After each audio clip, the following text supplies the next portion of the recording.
estoy aquí, digamos que ejerciendo y enseñando gracias al sistema tributario. Uno de los grandes retos que tiene cualquier sistema tributario es encontrar ese balance de generar, sí, el recaudo necesario para sostener las finanzas públicas, pero sin que se comprometan las condiciones que permitan a las empresas crecer, innovar. No solamente guiar a los estudiantes desde el punto de vista académico, sino también a guiarlos desde lo personal para que ellos logren encontrar cuál es ese camino, cuál es esa pasión.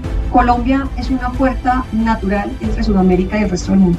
Para esa competitividad empresarial que en últimas se vea reflejada en un bienestar social. Recordarles algo en lo que yo he creído profundamente, y es que ningún reto es más grande que nosotros. Con preparación, con convicción, con compromiso, pues los desafíos, por grandes que nos parezcan en un primer momento, se pueden enfrentar.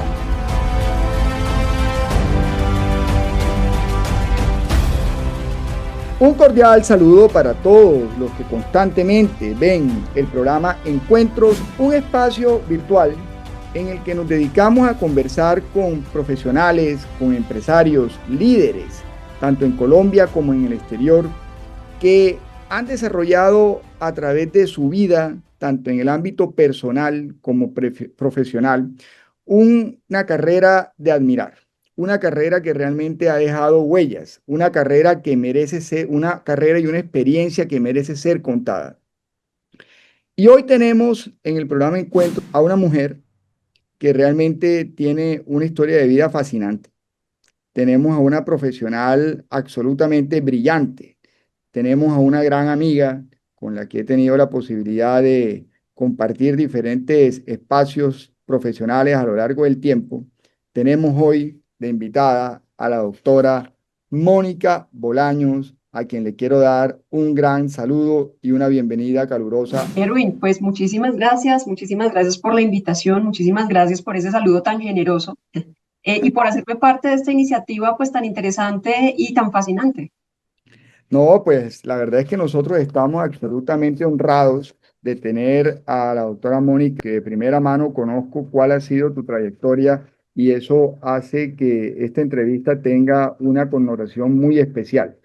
Así que quiero comenzar con el ánimo de ser osado en leer un poco de la trayectoria de la doctora Mónica Bolaños. Inicialmente quiero mencionarle que es contadora pública. También veo que estudió Derecho en la Universidad Jorge Tadeo Lozano y Contaduría en la Universidad Nacional. También en la Universidad Nacional estudió una maestría en Ciencias Económicas y estudió un LLM en Leiden University, que es una maestría en impuestos, en Tax Law. La doctora Mónica igualmente ha tenido una carrera profesional brillante. Veo que ha trabajado en Big Four, en Deloitte, donde ocupó el cargo de socia líder de impuestos internacionales en fusiones y adquisiciones para Colombia y la región andina. También veo que ha trabajado en compañías como Garrigues, de la cual hoy es socia. También veo que la doctora Mónica es profesora de la Universidad Externado de Colombia. Igualmente participa activamente en gremios como el Instituto Colombiano de Derecho Tributario, de la cual ha sido presidenta de la Comisión Académica Técnica Contable y Económica hasta julio de este año de 2025. Y su reciente cargo, entre tantos, es que actualmente es la presidenta de IFA Colombia, que inició esa postulación y ese desarrollo de ese cargo en julio del 2025. La doctora Mónica es una asesora corporativa que trabaja en la evaluación de asuntos tributarios, fiscales, ha apoyado a diferentes empresas en asuntos relacionados con fusiones y adquisiciones, precisamente para asegurar que todo se realice de manera óptima y adecuada en lo que tiene que ver con el componente fiscal, por supuesto desde una visión integral. Y como ustedes se podrán ver, es una mujer y una profesional que tiene el mundo en su cabeza, precisamente a partir de ese transitar que ha tenido con el mundo corporativo durante tantos años. Actualmente, como mencioné, además de ser la presidenta de IFA para Colombia, es la socia del departamento tributario de la compañía Garrigues, que es una compañía multinacional. Pues no sé si de repente dije cosas imprecisas, mi apreciada Mónica, tú me corregirás o si quieres precisar algo de lo que dije, en fin, ¿cómo crees que fue esa presentación? No, lo tienes todo absolutamente mapeado, Erwin. Absolutamente todo, toda esa trayectoria, pues, que me ha llevado hoy hasta acá, ¿no?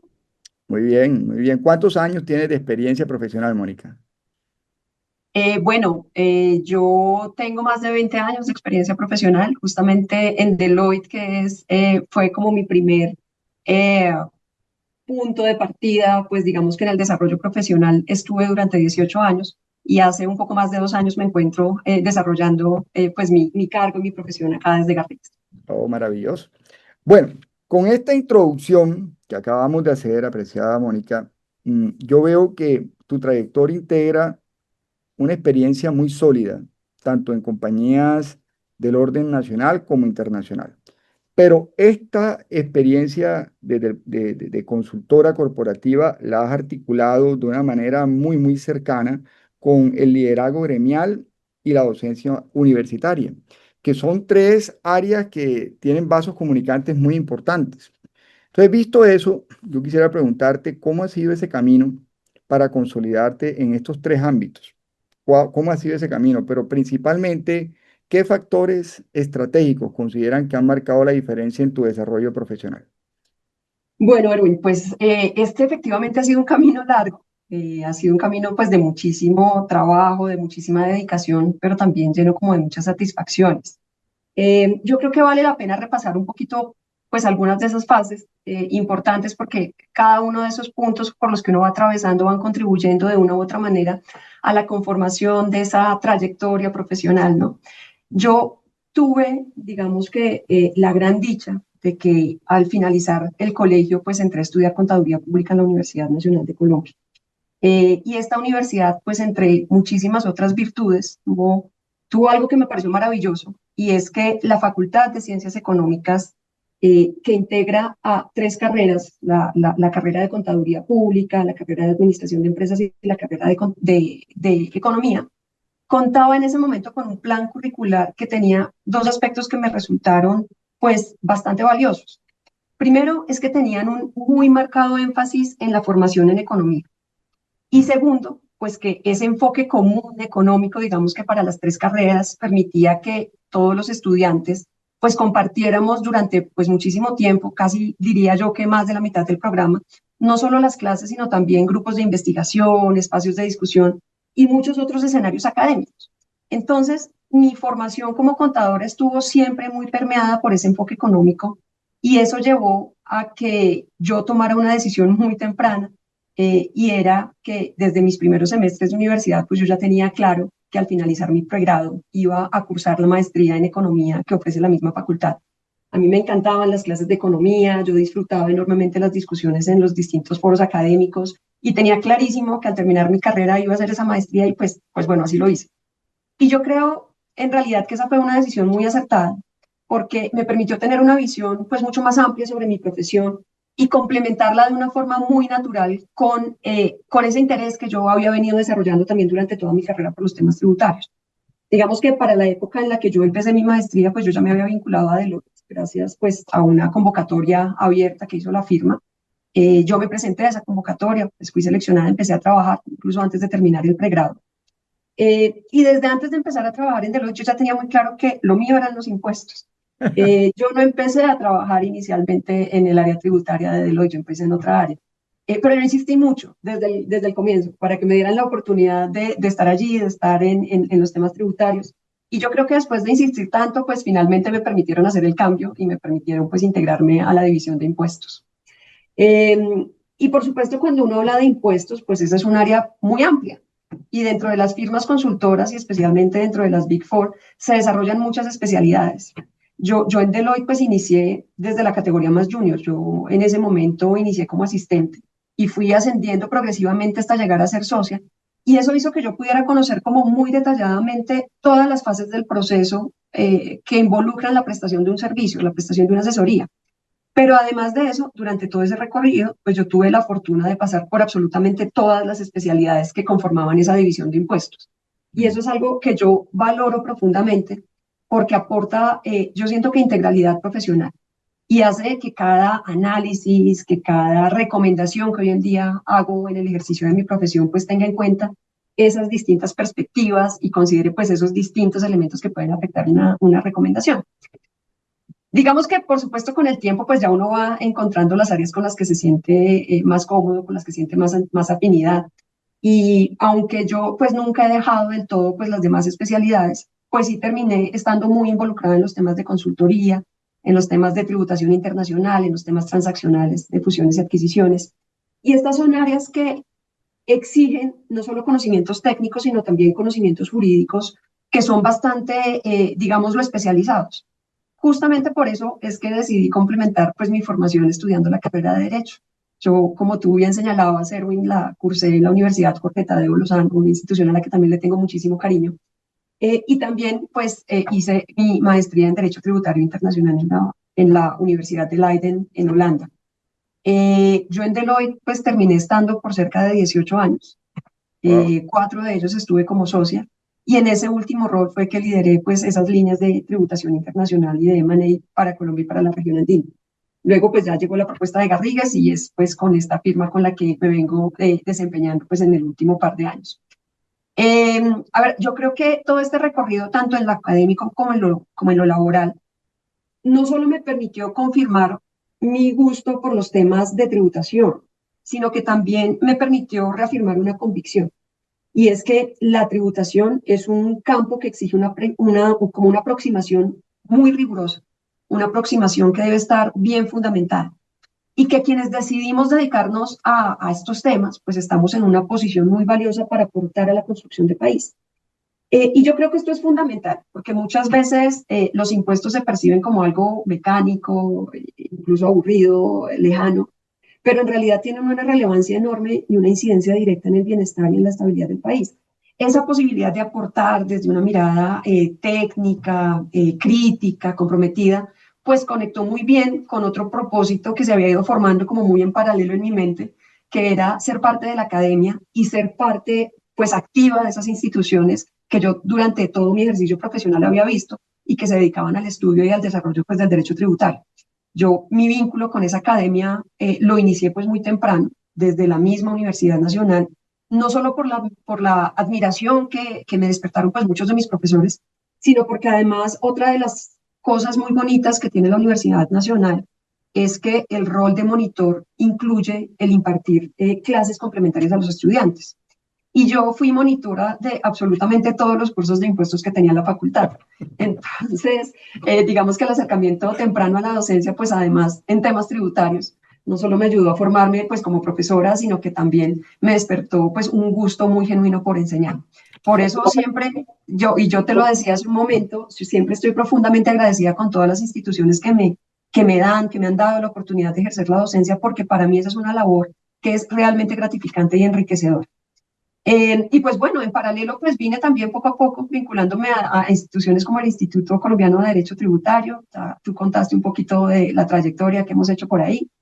También muy vinculada durante muchos años al capítulo colombiano de la International Fiscal Association, que es la más grande organización no gubernamental a nivel global dedicada pues al estudio del derecho tributario. Y es en esta asociación en la que tengo hoy pues el gran honor de ejercer como su presidenta. Entonces, Erwin, a tu pregunta, pues al final, digamos que la integración entre la trayectoria laboral, gremial, académica, pues se ha dado de forma muy natural, porque como tú bien lo señalabas, pues todas estas son esferas que son muy complementarias. Cada una de ellas nutre muy profundamente a las otras. Y por supuesto, ahora que uno hace como todo el recuento de toda esta historia, pues yo sí creo que ha habido pues mucho esfuerzo y disciplina personal, pero también creo que gran parte del resultado se ha podido dar porque he contado con algo fundamental y es el acompañamiento de personas que me han impulsado en cada etapa, personas muy valiosas con las que construí lazos muy importantes y que me acompañaron durante mi etapa universitaria, que es una etapa como tan valiosa, tan relevante, no solo en el ámbito profesional, sino también personal. Pero también mentores espectaculares en la vida profesional, mentores que apostaron por mí, que tuvieron la paciencia para acompañarme en mi proceso de aprendizaje y por supuesto mi familia. En un primer momento mis papás y hermanos y pues más recientemente también a Samad, mi esposo y mis 2 hijas, Mía y Ari. Wow.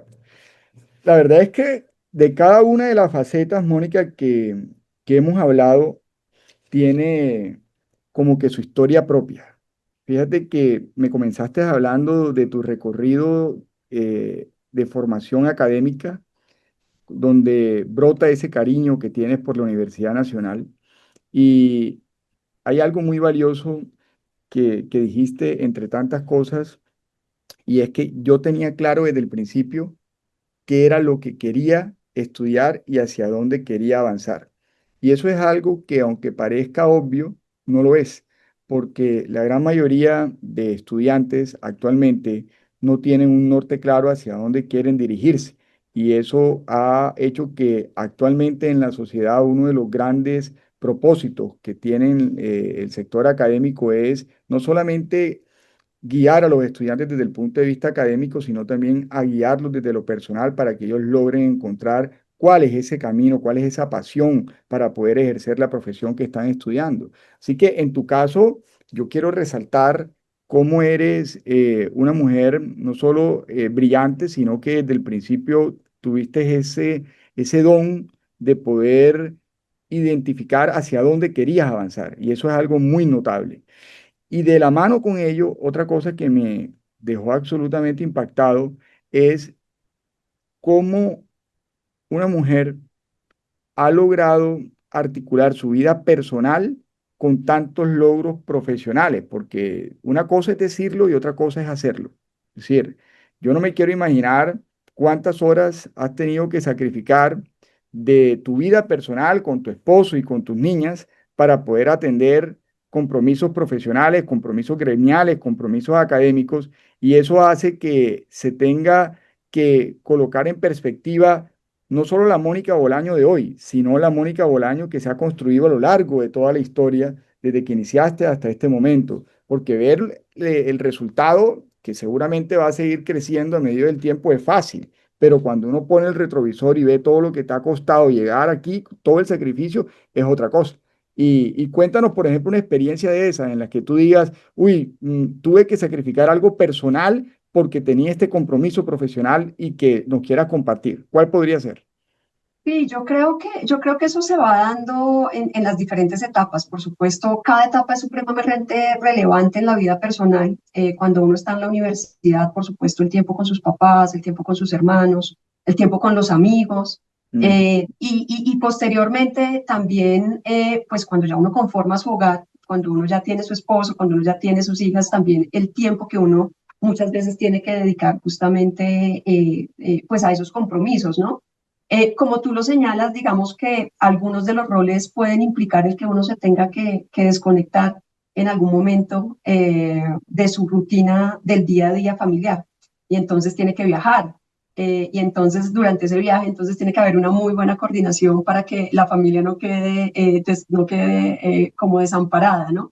as- Yo creo que ese ha sido el reto más importante, el reto de cuando uno se tiene que alejar por compromisos laborales y entonces uno siempre va en su mente pensando en sus hijas, pensando en cómo estará funcionando las cosas en la casa.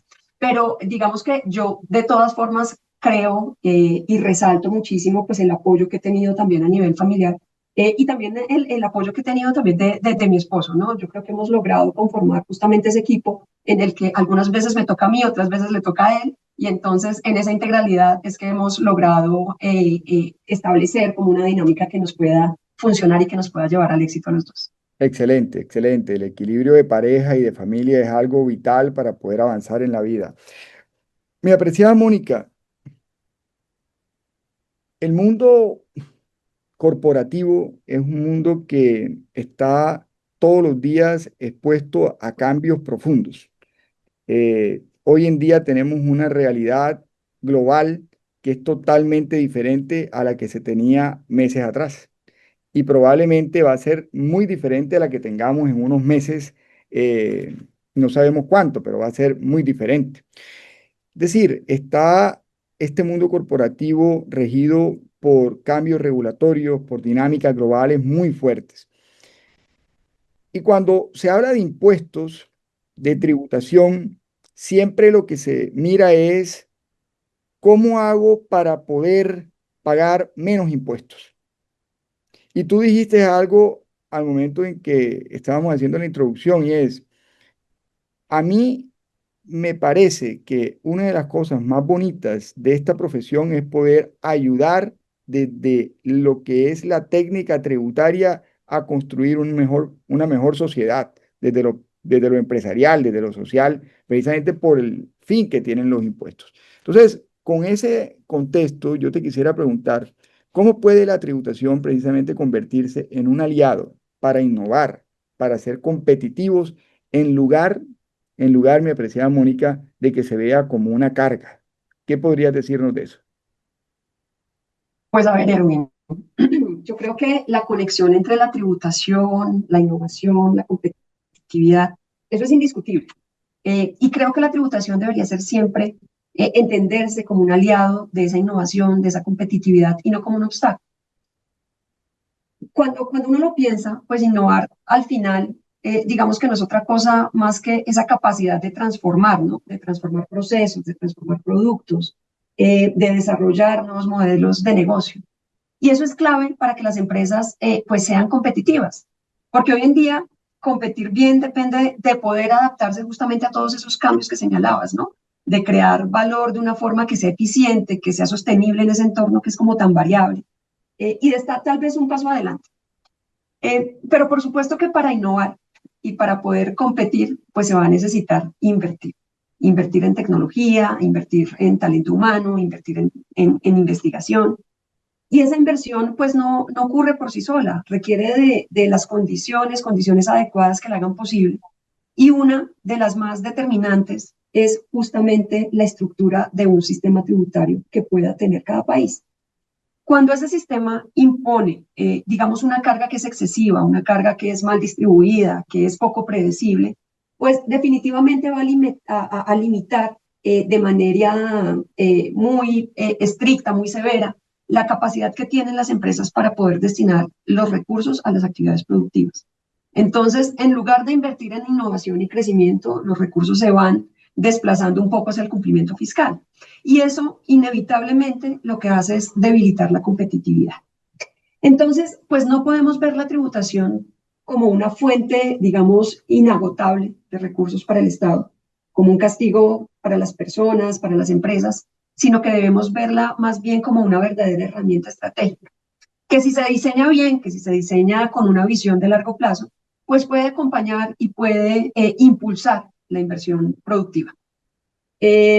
Digamos que, pues por supuesto, esto requiere reconocer pues muchas cosas, y una de ellas es, pues primero, que todos tenemos la responsabilidad de contribuir, todos tenemos la responsabilidad de aportar los recursos para el financiamiento del Estado, porque sin esos recursos públicos suficientes, pues no se pueden sostener las políticas sociales, ni los servicios esenciales, ni la infraestructura que soporta el desarrollo. Pero también, y esto es igual de importante que lo anterior, pues el Estado también tiene esa obligación de ofrecer un sistema tributario que sea justo, que sea eficiente, que sea bien equilibrado. Y cuando hablamos de un sistema equilibrado, pues yo creo que eso se traduce en algo muy concreto, y es que ese sistema debería generar no solamente la obligación, sino que debería generar también la motivación y las condiciones reales para que las personas y las empresas quieran y puedan pagar los impuestos. Y esto exige que la carga tributaria sea razonable y que sea acorde con las condiciones económicas de las contribuyentes. Si nos referimos específicamente a las empresas, pues todo esto es de vital importancia porque todas ellas son el motor productivo del país, generan empleo, dinamizan economía, son actores claves de la innovación. Y entonces cuando no se dan esas condiciones, cuando esas condiciones no ocurren en el sistema tributario de un país, pues los efectos negativos son totalmente evidentes. Tenemos un aumento de evasión, crece la informalidad, se desincentiva la inversión y entonces se entra como en un círculo vicioso en el que se cae el recaudo, luego el Estado ante esa necesidad como de más ingresos responde muchas veces con más impuestos y pues ahí entra un concepto que también se desarrolla desde la teoría económica, que es la curva de Laffer, que básicamente lo que indica es que si se suben demasiado esos impuestos, pues llega un punto en el que el recaudo empieza a disminuir. ¿Y por qué ocurre esto? Pues porque la actividad económica se frena, se reduce esa base gravable, se aumenta la evasión y pues aquello que en principio tenía como objetivo tener un mayor recaudo, pues empieza a tener un efecto absolutamente contrario.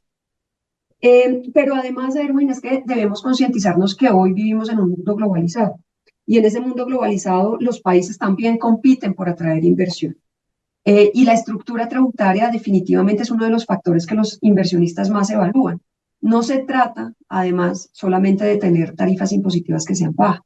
Eso, pues, por supuesto, es parte del problema, parte del tema. Pero se trata también de tener un sistema estable, que sea predecible, que sea claro, en el que las reglas de juego no cambien en el día a día y pues que se genere la confianza necesaria para que un inversionista decida poner sus recursos en el país. Definitivamente esa percepción internacional sobre la competitividad fiscal de un país influye directamente, influye muy significativo en las decisiones de inversión extranjera y en la confianza del sector privado nacional. Y por eso uno de los grandes retos que tiene cualquier sistema tributario es encontrar ese balance de generar, sí, el recaudo necesario para sostener las finanzas públicas, pero sin que se comprometan las condiciones que permitan a las empresas crecer, innovar y competir. Entonces, Erwin, una política tributaria que se alinee con esa visión de desarrollo productivo puede ser definitivamente una verdadera palanca de transformación. No solo va a garantizar el financiamiento del Estado, eh, sino que además va a impulsar esa inversión, va a impulsar esa innovación y va a fortalecer la competitividad del país.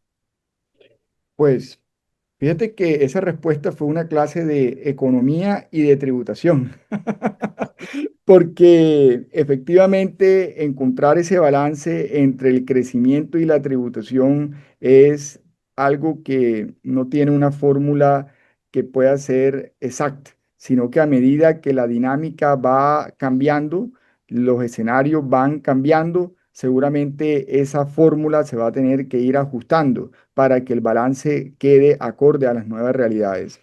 Y Mónica, siguiendo con ese hilo conductor que acabas de plantear en tu respuesta, quiero introducirme un poco en el tema de la IFA, particularmente de la IFA Colombia, de la cual tú actualmente tienes el honorable cargo de presidente.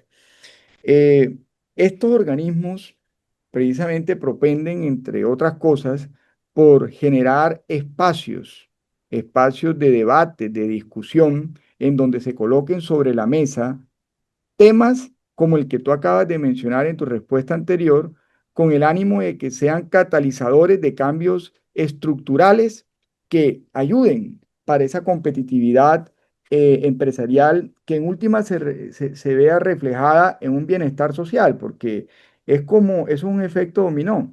Si hay una mayor recaudación, quiere decir que hay un mayor ingreso, y si hay un mayor ingreso, quiere decir que hay unos salarios que están pagándose a los empleados en buena forma y hay un mayor gasto y la economía está dinamizándose. Es decir, es un eje o una serie de ejes que se complementan, ¿verdad? Entonces, desde tu perspectiva y de tu rol como presidente de la IFA, estos espacios que se generan al interior de organismos como esta entidad, ¿de qué forma crees que contribuyen para el éxito de este tema de catalizar escenario estructural de competitividad empresarial?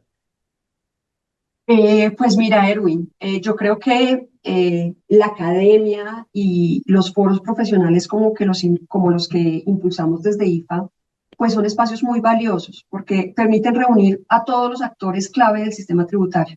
Mm, Ahí están quienes diseñan la política tributaria, quienes la estudian, quienes la aplican en la práctica diaria y también están quienes enfrentan desde el sector empresarial los efectos de esa política tributaria. mm, Y lo más importante es que cuando se presentan estos encuentros, pues todos llegamos con un mismo propósito, que es contribuir para que se pueda construir un sistema tributario pues más justo, más eficiente y sobre todo conectado con esos retos globales y esas realidades locales, ¿no? Estos espacios no se tratan solamente de repasar temas técnicos o de hacer historia, que también son aspectos que también son importantes, eh, sino que se trata sobre todo de abrir el diálogo, de cruzar miradas, de generar ideas que puedan traducirse en acciones reales, ¿no? Entonces, son escenarios donde la teoría, pues muchas veces necesita abordar los temas prácticos para poder hablar sin filtros de lo que están diciendo las normas y de lo que realmente está implicando aquello que dicen esas normas. Y es ahí donde está el verdadero valor de todas estas actividades, el convertir esas conversaciones en insumos que sean útiles para quienes toman decisiones. Ahora, ese impacto o el impacto de todas estas discusiones, pues no puede quedarse solamente en la conversación, por supuesto. Ujú. Digamos que el gran reto que siempre se tiene es cómo tender esos puentes reales entre ese análisis técnico y el diseño de las políticas públicas, ¿no? Y en asegurar que haya un diálogo directo con autoridades tributarias y con el sistema judicial. Al final son ellos quienes aplican, quienes deciden esas medidas fiscales y su rol, pues por supuesto, es totalmente clave en cualquier transformación. Entonces, desde siempre cuando hemos pensado en este tipo de foros, en este tipo de actividades, siempre le hemos apostado por un enfoque multidisciplinario, por un enfoque multifacético, digamos, ¿no? Tanto en la IFA como en otras organizaciones que existen en el país, como el ICDT. No solo promovemos esos foros de discusión, sino que también impulsamos publicaciones e impulsamos líneas de investigación, programas académicos, hacemos alianzas con universidades, promovemos que los jóvenes se involucren en esas labores investigativas. Lo que buscamos es en realidad que el conocimiento experto no se quede entre los expertos, sino que más bien circule, que se enseñe, que se discuta, pero sobre todo que se utilice tanto por quienes se están formando como por quienes ya ejercen en distintas áreas la práctica tributaria. A mí algo que me parece profundamente esperanzador es que, por ejemplo, las altas cortes inviten, consulten a instituciones como el ICBT a presentar su opinión técnica, porque eso demuestra que el conocimiento académico y profesional sí puede incidir de manera concreta en las decisiones relevantes. Y en todo esto, pues el papel que ha tenido IFA también es muy relevante porque no solo es una red internacional con presencia en más de 100 países, sino Wow. que además es una plataforma técnica que es neutral, porque es una organización, es una asociación que es no gubernamental, que es demasiado y suficientemente rigurosa y que ha liderado, digamos que, estas discusiones por casi 90 años en temas de derecho tributario internacional. Entonces, esa historia y ese alcance que ha logrado esta asociación hacen que sea pues un punto de encuentro único donde confluyen países, donde confluyen sectores, disciplinas. Yo diría que hoy en día, si uno quiere entender hacia dónde va la política fiscal global, tiene que mirar lo que pasa y lo que se discute en IFA. A ver, en Colombia y en la región, IFA ha sido clave para llevar discusiones globales al plano local. Temas asociados con precios de transferencia, economía digital, sostenibilidad fiscal. Y lo ha hecho generando espacios de diálogo entre autoridades tributarias, la academia, el sector privado, pero también conectando a expertos colombianos con los debates más avanzados a nivel internacional. Esa capacidad de traducir esos debates internacionales a nuestro contexto es absolutamente poderosa, porque digamos que al final todo aquello que se discute en foros como la OCDE, como Naciones Unidas, G20, pues tiene que aterrizar en normas que funcionen en nuestros países. Y ahí es donde estos espacios, como los que se generan desde IFA, los que se generan en las universidades y otras instituciones, pues cumplen ese rol fundamental de generar ideas, de construir esos consensos y de aportar, digamos, al diseño de esas políticas fiscales que sean pues más modernas y más adaptadas a nuestros desafíos. Impresionante. Y quiero hacerte una pregunta para los estudiantes.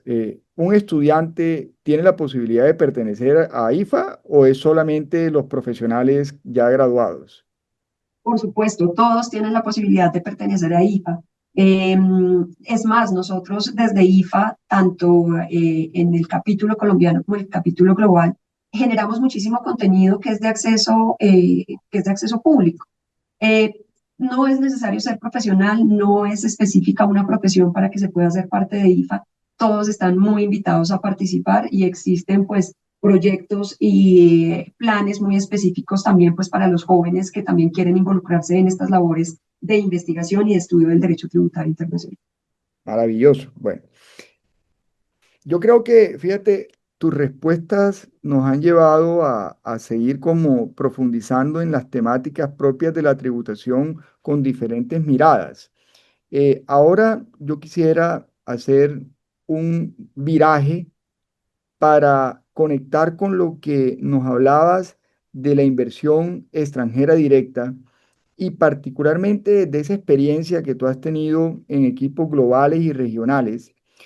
¿Cómo concibes que está actualmente América Latina y particularmente Colombia para que sea vista como un destino atractivo para que los inversionistas digan, Colombia es el territorio al cual quiero llegar a tener una inversión? ¿Cómo nos ves en este momento?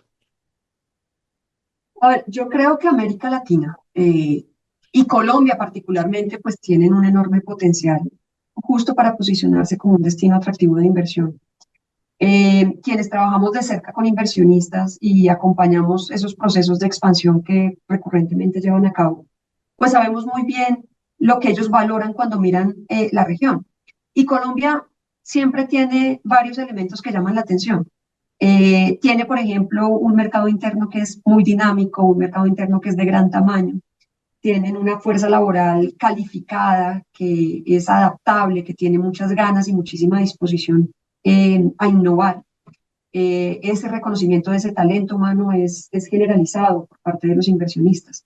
Además de una población joven que cada vez está más conectada y muchísimo más integrada, digamos, que a esas dinámicas globales. Esto se suma a algo que muchas veces pasamos por alto, pero que los inversionistas lo consideran como algo clave, y es nuestra ubicación geográfica. Colombia es una puerta natural entre Sudamérica y el resto del mundo. Tiene un acceso privilegiado a dos océanos, una red portuaria y logística que se viene fortaleciendo cada día más.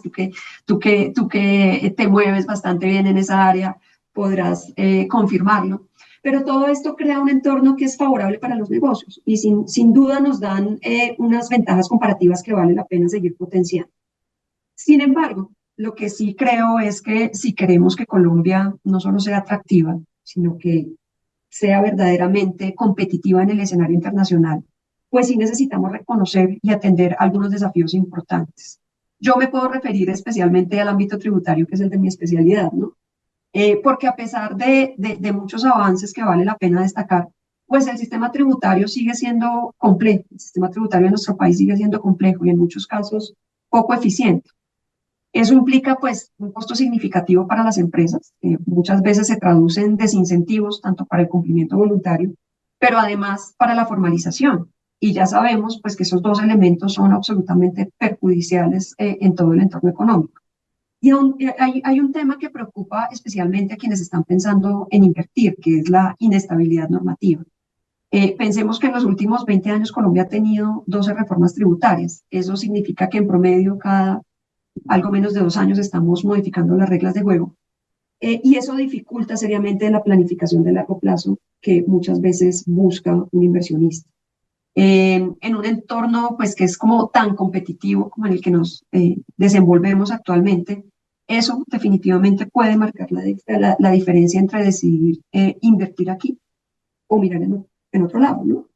Entonces, no podemos ignorar esas condiciones y no podemos ignorar además que la carga tributaria empresarial en comparación con otros países de la región, pues se sigue percibiendo alta.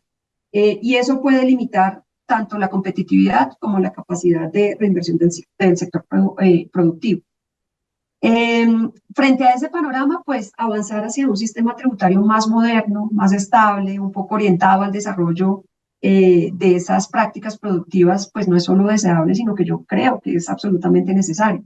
Mm. Eso implica, por un lado, simplificar procesos, reducir esa volatilidad normativa, pero también repensar los incentivos fiscales. Necesitamos ser un poco más estratégicos en ese diseño, enfocados a sectores con alto potencial y que hagan parte de una política pública integral. O tenemos pues muchos incentivos que si bien están en la norma, no cumplen su propósito en algunos casos, porque ese diseño que tienen actualmente pues no permiten que sean aprovechados o a veces no se ajustan a la realidad de los contribuyentes y en algunos otros casos además terminan limitados por rentas complementarias que se han implementado con posterioridad, como ha sido, por ejemplo, el caso de la tasa mínima o de limitaciones a los beneficios fiscales. Entonces, pues sí es importante que alineemos esa política fiscal que tenemos en el país un poco a las necesidades que están teniendo los inversionistas y sin perder de vista pues nuestra propia realidad. Sí. Yo creo que ese es un mensaje muy aterrizado, el que acabas de dar, el poder identificar cuál es la realidad colombiana para ver hasta qué punto las normas no solo fiscales, pero particularmente en las fiscales, que son las que resultan de tu expertise, hacen esa conexión entre lo teórico, lo proyectado y lo que realmente puede llegar a ocurrir, porque de lo contrario vamos a tener normas inoperantes que en la teoría van a funcionar perfectamente, pero en la práctica no van a lograr el objetivo esperado, ¿verdad? Entonces, el conectar una cosa con lo otro, yo creo que es vital, decisivo. Yo quisiera, apreciada Mónica, colocarte un sombrero que sé que disfrutas mucho, que es el de la docencia. Ya hemos hablado de la Mónica, presidente de la IFA, de la Mónica, consultora, pero colocándote el sombrero de profesora, ¿qué, qué aspectos consideras que los estudiantes deben tener en cuenta en lo que respecta al derecho tributario, para que no solamente vean el tema de los impuestos como un tema técnico, como un tema de que, oiga, venga, pero es que hay que presentar la declaración de renta y eso yo no lo entiendo? Entonces, ¿será posible que usted me pueda, ya que sabe de números y demás, colocar en los renglones que sean del caso el tema de los ingresos y demás, y ya con eso saber cuánto tenga que pagar y ojalá poquito? Eso sí, ojalá poquito, ¿no? Pero esa es la concepción del estudiante cuando uno le habla de impuestos. No, yo no quiero saber nada de tributación, ¿verdad? No quiero saber nada de tributación. Entonces, ¿cómo hacer para que los estudiantes eh, perciban el tema de los impuestos no solamente como una técnica, sino también como una herramienta de transformación empresarial y social? Pues sí, efectivamente has tocado en un punto que me encanta y esa pregunta que me hace Erwin me gusta mucho porque efectivamente, además de mi trabajo profesional, la docencia ha sido una parte muy importante de mi vida. Y cuando yo enseño sobre tributación, siempre me esfuerzo por transmitir un mensaje que va más allá de la técnica. Porque digamos que si uno tal vez reconoce que a primera vista los impuestos pueden parecer un poco, tal vez aburridos, ¿no? Eh, y eso es lo que suelen decir algunas personas, algunos estudiantes cuando se acercan por primera vez, digamos que a esta área de conocimiento. Sin embargo, a los que lo ven así, yo siempre los invito a darle una segunda mirada, porque este no es solo un campo técnico, sino que como ya tal vez lo he repetido muchas veces a lo largo de esta conversación, pues son los impuestos una herramienta muy, muy poderosa para transformar tanto el mundo empresarial como el social. El derecho tributario o los asuntos tributarios más bien se vuelven realmente interesantes cuando se analizan desde una perspectiva amplia. No se trata solamente de aplicar normas, de calcular una obligación fiscal. Detrás de eso, detrás de esa aplicación práctica, ese es como el último paso, pero detrás de todo eso hay todo un entramado jurídico en la forma en la que se construyen esas normas, cómo se interpretan, cómo se aplican y sobre todo qué efectos generan. Y cobra aún más valor cuando comprendemos su utilidad y su propósito, ¿no? Entonces, a veces se nos olvida que los impuestos pues no son un fin en sí mismo, sino que son un medio. Son la forma en la que el Estado financia programas que buscan mejorar la vida de las personas.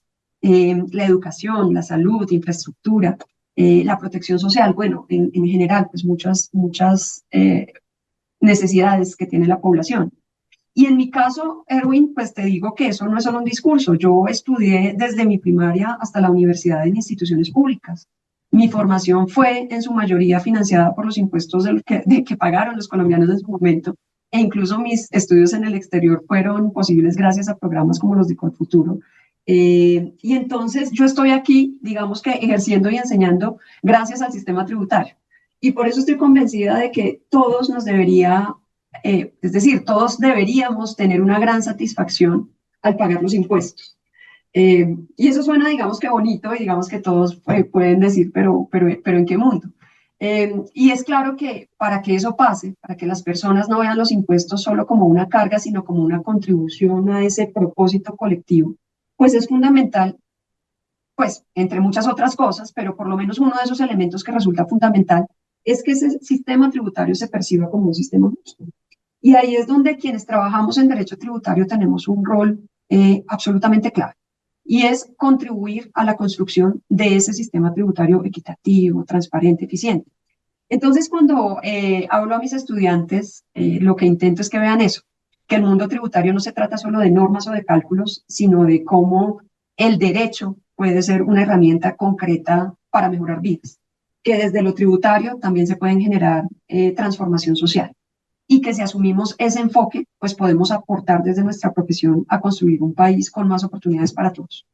No, pues, yo creo que el mejor ejemplo de los impuestos y su aplicabilidad práctica es la doctora Mónica Bolaños. Lo acabaste de decir, tú llegaste a ser la profesional que hoy en día eres gracias a los estudios, entre otras cosas, que has desarrollado, y esos estudios han sido sufragados por los contribuyentes. O sea, todos los que estamos viendo esta entrevista y yo que tengo el placer de poder estar entrevistándote, somos parte, hemos contribuido de alguna forma para que la doctora Mónica Bolaños llegue a ser hoy en día lo que es. Eso es maravilloso. Bueno, Totalmente, maravilloso. Y qué bonito es cuando se ven más casos como esos, ¿no? Que haya más posibilidades cada día para más personas. por supuesto, y de eso se trata la democratización, el poder tener acceso a diferentes estratos socioeconómicos a los cuales pueda llegar la aplicabilidad práctica de los diferentes tributos que pagamos todos los contribuyentes. Así que es un mensaje, yo creo que totalmente aterrizado y esperanzador para que aquellos que no tienen una solvencia económica en este momento vean tu ejemplo y digan, es posible llegar a estudiar en grandes instituciones como lo ha hecho la doctora Mónica. Maravilloso. Para concluir esta entrevista, mi apreciada Mónica, y no porque quiera, sino porque el tiempo es corto y sé que pues has sacado de tu agenda para poder atendernos también, cosa que valoro enormemente. Y siguiendo con la línea de los estudiantes, que dicho sea de paso, es el foco de este espacio virtual que tenemos. Está enfocado precisamente en contribuir con los futuros líderes que son los estudiantes actualmente de las diferentes instituciones, ¿verdad? Entonces quisiera que por favor tú le enviaras un mensaje a esos estudiantes que te están viendo, ya no tanto desde la perspectiva de la técnica, de los impuestos y demás, sino desde lo que se considerarían habilidades blandas, para que ellos que están hoy en día dudando si van a ser capaces o no de lograrlo, dudando de si van a poder avanzar o si se van a estancar, escuchen de una voz autorizada como la tuya, que sí es posible soñar y lograr que los sueños se cumplan. ¿Qué mensajes les podría dar a ellos, Mónica? Pues, Erin, a quienes hoy se están formando, yo les diría muchas cosas que yo pude, como que pude vivir directamente a lo largo de mi carrera. Lo primero es que se rodeen de buenos mentores, personas que los reten, que los inspiren, personas que les demuestren que las cosas son posibles, que les muestren caminos y posibilidades y que también que los ayuden a ver con claridad qué es lo que falta por aprender. Uno generalmente no camina solo y aprender de quienes han recorrido el camino pues es un regalo enorme. Pero también, y esto es igualmente importante, que entiendan que algún día, pues ellos serán también mentores para otros. Entonces, lo que están construyendo hoy no solo es para ustedes, sino que también será la guía para quienes vengan después. Eso como un primer elemento.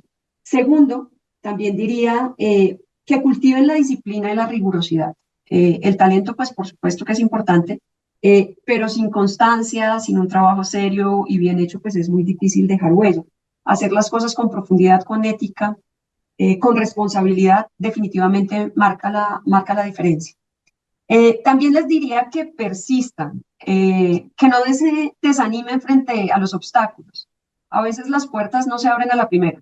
Es más, lo común es que todas las conquistas o varias de las conquistas lleguen después, ¿no? Que no lleguen de inmediato.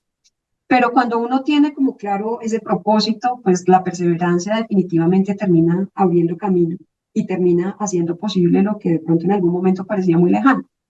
Y finalmente, pues yo creo que recordarles algo en lo que yo he creído profundamente, y es que ningún reto es más grande que nosotros.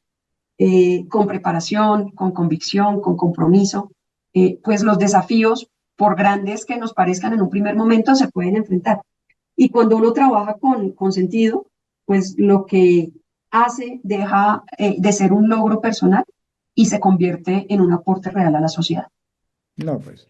Qué maravilloso mensaje lo que les acabas de dar a los estudiantes, que estoy convencido que le van a servir de estímulo para que precisamente de una voz autorizada como la tuya vean, escuchen que específicamente hay un mañana, hay un futuro lleno de cosas lindas, llena de éxitos, que está a su disposición y que solamente es que tomen la decisión y sean consecuentes con ellos. Apreciada Mónica, no me resta sino darte una vez más un agradecimiento enorme por haber tenido esta especialidad de compartir tu historia de vida. Desearte, por supuesto, que la vida te continúe brindando una serie de éxitos que puedas colocar en provecho no solamente de los tuyos y de ti como persona, sino también del entorno en el cual tú has logrado influir y seguirás logrando influir a lo largo de tu vida. Y por último, decirte que espero con ansias poder tener la posibilidad de reunirme contigo y tomarnos un cafecito en vivo y en directo. Así que mil gracias por esta entrevista, Mónica. Pero por supuesto, Erwin, a ti muchísimas gracias por la invitación, de verdad, por invitarme a ser parte de este proyecto. Eh, y por supuesto, nos tomamos el café. Bueno, un fuerte abrazo, mil gracias y un muy buen día. Chao, chao.